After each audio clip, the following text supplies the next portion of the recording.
కాబట్టి చాలా మంది క్యాండిడేట్స్ అందరూ కూడా సెకండ్ సెట్లో అట్లనే ఫైనల్గా కూడా వేయడం జరిగింది. ఈ తొర్రూరు మున్సిపాలిటీలో 16 వార్డులు ఉన్నాయి.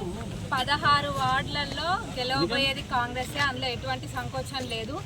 ప్రజలందరూ కూడా, నేను కూడా గ్రౌండ్లోకి వెళ్ళడం జరిగింది.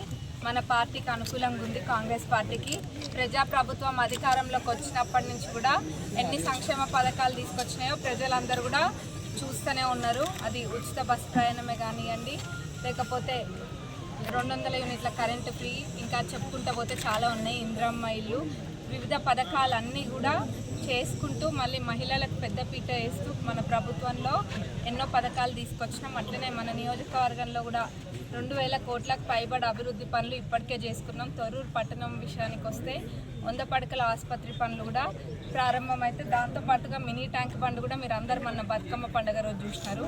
గతంలో మాజీ గారు ఉండి కూడా 8 ఏళ్ల నుంచి కూడా ఎక్కడేసిన పనులు అక్కడనే ఉన్నాయి, ఎక్కడేసిన గొంగలు అక్కడనే అన్న విధంగా ఉండే. నేను ఒక్కటే అప్పుడు మేనిఫెస్టోలో కూడా పెట్టినాము, మినీ ట్యాంక్ బండ్ పనులు తప్పకుండా పూర్తి చేస్తామని.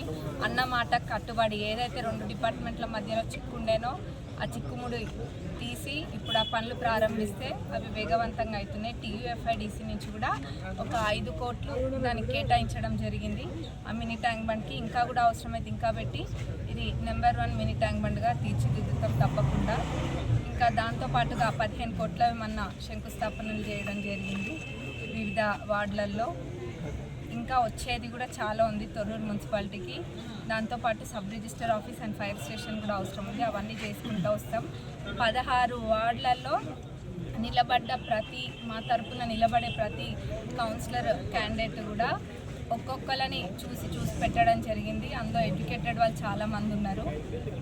వీళ్ళందరూ కూడా తప్పకుండా ప్రజలందరూ తొర్రూరు పట్టణవాసుల బ్లెస్సింగ్స్ అన్నీ ఈ 16 మంది పైన ఉండబోతున్నాయి. 16కి 16 మేము కొడుతున్నాము. ఈడ చైర్మన్ సీటు కాంగ్రెస్ పార్టీ.